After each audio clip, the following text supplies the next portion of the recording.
Nosso Senhor agora nos introduz num novo momento do capítulo 19. Inclusive, é de se pensar se todo esse discurso sobre o casamento e o celibato, que estão no começo do capítulo 19, não são uma continuação do sermão eclesiástico, porque está tocando em elementos muito estruturantes da vida da igreja. Em todo caso, o texto começa dizendo: alguém aproximou-se de Jesus e disse: Mestre, o que devo fazer de bom para possuir a vida eterna? É uma pergunta muito interessante. É uma pergunta muito judaica. O que eu tenho que fazer? Porque parece que a vida eterna é um resultado do que eu faço, da obediência à lei mosaica. E entre os judeus havia sempre uma discussão sobre quais mandamentos eram os mais importantes. Uns diziam que eram os 10 mandamentos, outros diziam que era simplesmente o Shema Israel, aqueles 2 mandamentos que resumem todos, né? Amarás o Senhor teu Deus de todo o teu coração, teu próximo e tal. Outros diziam que não, que é o mandamento dos sacrifícios. Havia uma discussão mesmo, séria, entre os rabinos da época. E Jesus lhe responde dizendo: por que tu me perguntas sobre o que é bom? Um só é o bom. É uma resposta muito profunda essa. Um só é o bom. Só Deus é bom. Só Deus é santo. Só Deus é puro. Só Deus é efetivamente bom em sentido próprio. Tudo mais recebe alguma bondade dele, mas ele é o bom. Interessante que, fora da divina revelação, Platão falava do sumo bem como ser por excelência, que, por assim dizer, preside toda a ordem do universo. E Jesus diz: se tu queres entrar na vida, observa os mandamentos. É bonito isso. Por quê? Porque é como se Nosso Senhor estivesse dizendo: tira o foco de você mesmo. Larga a moral da estética.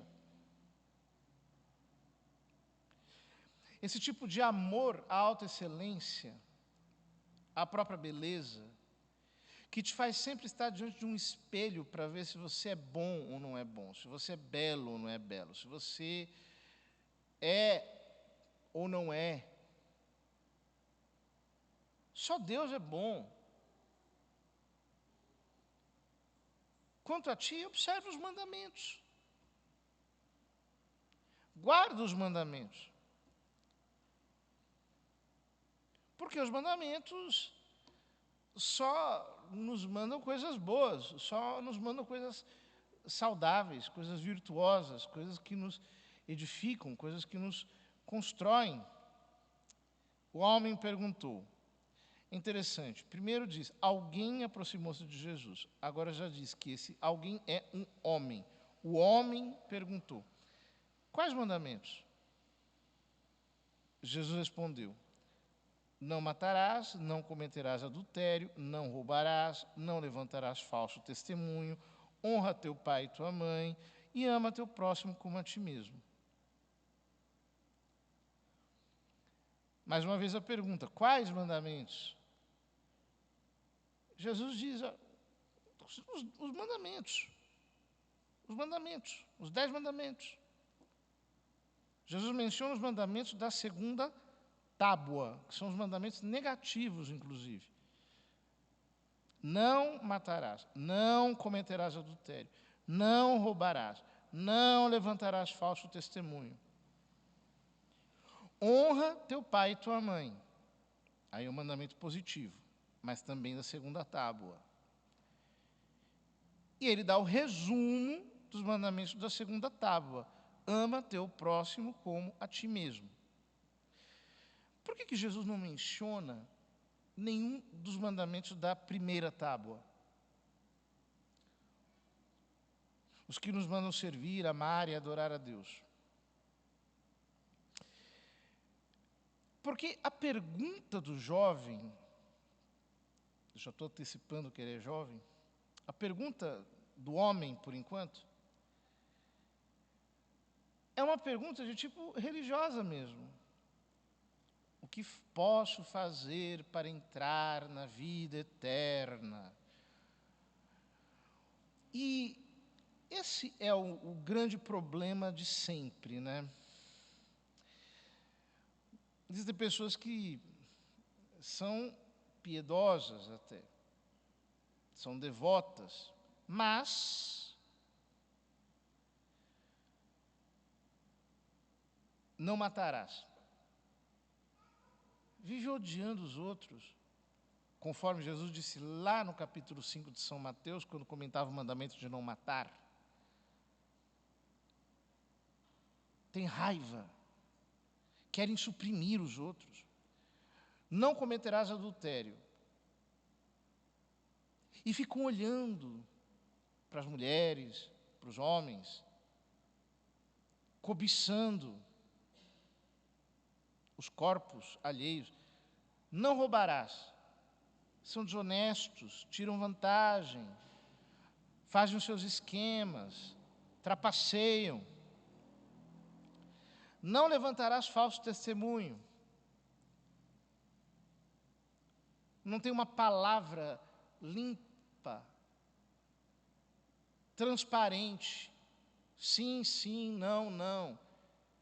São amigos da ambiguidade, da linguagem bífida, de duplo sentido.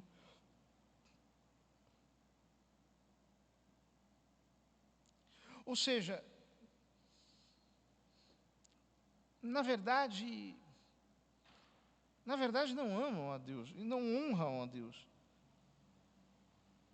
Justamente porque são descuidados naqueles detalhes da nossa vida que são os mais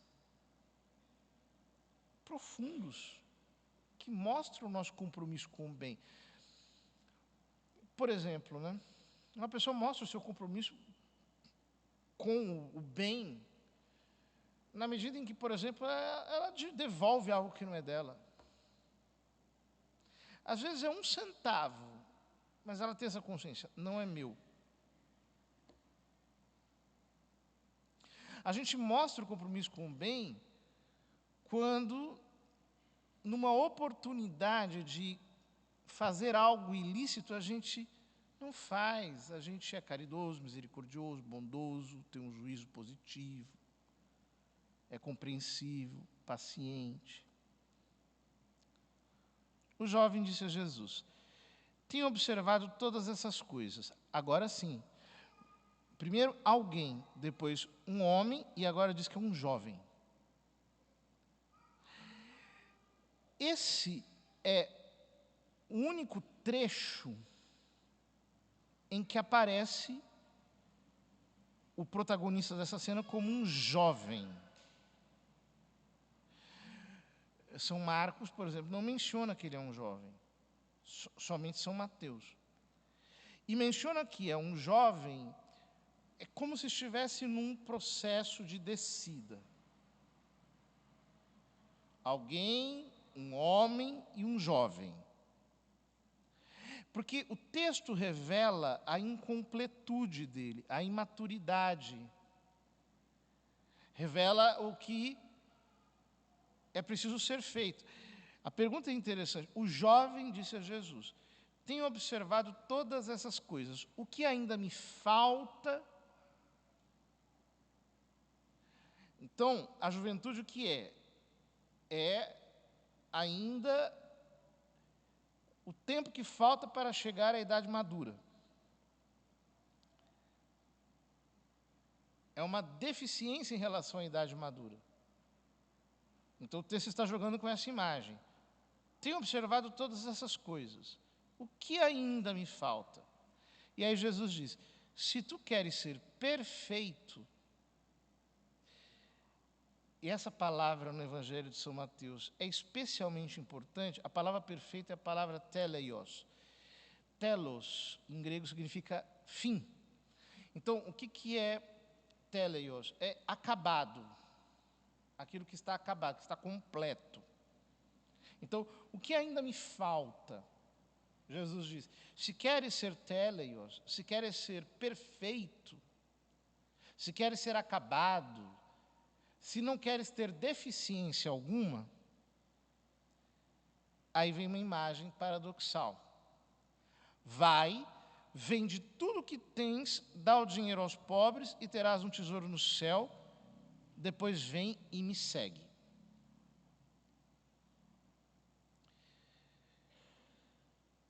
Bom, aqui nós temos muitas informações. Em primeiro lugar, a palavra perfeito. Por que ela é uma palavra importante? Porque no final do capítulo 5 do Sermão da Montanha, quando Jesus diz que nós temos que amar os nossos inimigos, fazer o bem aos que nos odeiam, para sermos iguais ao nosso Pai que está nos céus, porque Ele faz cair a chuva sobre maus e bons, e faz o sol brilhar sobre justos e injustos, e aí Ele diz: sede, pois, teleios, sede, pois, perfeitos, como o vosso Pai celestial é perfeito, é acabado. Então, aqui, Jesus coloca a perfeição nessa completa atitude de desprendimento, de desapego, que conduz o discípulo a segui-lo. Se você quer ser acabado, se você quer ser perfeito, se você quer concluir a obra, então faz o seguinte: se desfaz de tudo, deixa tudo para lá e me segue. Na sequência nós não ouviremos porque amanhã é festa de Nossa Senhora Rainha, mas o Evangelho continuaria falando disso. Jesus dizendo: dificilmente o rico entrará no reino dos céus. É mais fácil um camelo entrar pelo buraco de uma agulha, uma portinha, né? Um camelo passar por uma portinha, do que um rico entrar no reino dos céus. E aí os discípulos perguntam: então quem pode ser salvo? Jesus diz: para os homens isso é impossível, mas para Deus tudo é possível. Então Pedro, mais uma vez, toma a palavra e diz: vê, nós deixamos tudo e te seguimos. O que haveremos de receber? E aí Jesus promete: em verdade vos digo, quando o mundo for renovado e o Filho do Homem se sentar no trono de sua glória, também vós que me seguistes havereis de sentar-vos em 12 tronos para julgar as 12 tribos de Israel. E todo aquele que tiver deixado casas, irmãos, irmãs, pai, mãe, filhos e campos, por causa do meu nome, receberá 100 vezes mais e terá como herança a vida eterna. Muitos que são os primeiros serão os últimos, e muitos que serão os últimos serão os primeiros. Há um grande comentário de São Mateus aqui acerca, portanto, das riquezas. Já no capítulo 7, São Mateus havia apresentado essa palavra de Jesus: ninguém pode servir a 2 senhores. Quem servir a Deus e a Mamon, não é possível. Jesus aqui, portanto, no contexto do Evangelho de São Mateus, censura o perigo das riquezas, o que tinha muito a ver com a realidade da comunidade na qual esse evangelho foi escrito. Porque a igreja de Jerusalém, perseguida, pobrezinha, objeto de coleta nos dias de Paulo, a igreja de Jerusalém excomungada das sinagogas, marginalizada, perseguida, era a igreja feita de pessoas que deixaram tudo para seguir Jesus, deixaram tudo para seguir o Messias, que tinha sido morto na cruz, ressuscitado e subido aos céus. Para ele só tinha uma esperança: quando todas as coisas forem renovadas. É a esperança do fim. É a esperança escatológica, como dizem os teólogos. Todavia, nós todos devemos olhar essas advertências do Evangelho como um ponto de exame profundo para nós mesmos. Nós vivemos num mundo em que os antigos diziam, né? Na terra vale quem tem, para o céu só vai quem merece. Era um ditado antigo. Nós estamos num mundo em que só vale quem tem. Em que parece que o bem supremo é ser bem-sucedido economicamente. E isso amesquinha o nosso coração. Nos torna pessoas completamente insensíveis aos outros. Ou seja, alguém que está sempre preocupado em levar vantagem, em ter, em conservar para si, jamais poderá praticar verdadeiramente o segundo mandamento: amar o próximo. Porque muitas vezes amar o próximo é desvantajoso. Amar o próximo vai exigir de nós abrir o bolso, abrir a geladeira, abrir o armário. Vai exigir de nós, muitas vezes, perder horas, perder o nosso tempo, às vezes perder a nossa paciência, às vezes perder algum neurônio até, porque tem gente que nos desgasta acima da média. Amar o próximo vai exigir de nós estar numa espécie de déficit contínuo. É impossível amar o próximo de verdade e ser um ente que vive em busca de vantagem.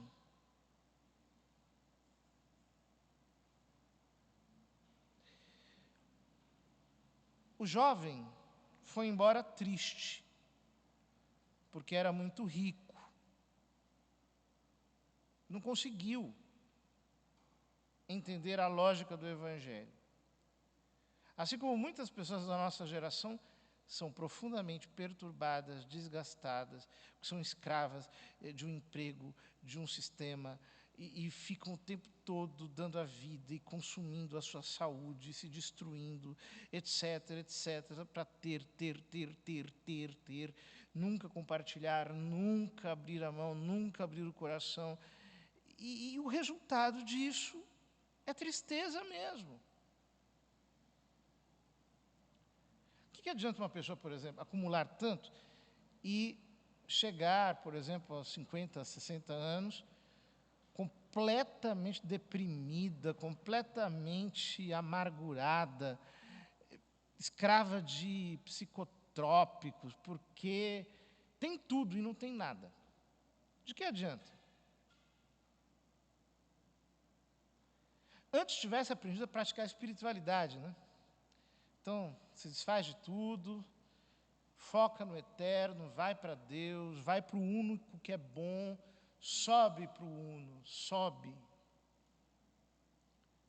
e na unidade divina. Aprende a encontrar o seu verdadeiro tesouro, a sua beatitude, a sua bem-aventurança. Todas essas coisas nos mostram como o reino de Deus exige de nós uma mudança de consciência. E o Evangelho de São Mateus o tempo todo nos confronta para que nós possamos operar essas mudanças. Que o Senhor nos ajude a introjetar em nós esses valores para nos libertarmos dessa escravidão material que reduz a nossa vida à vida de animais.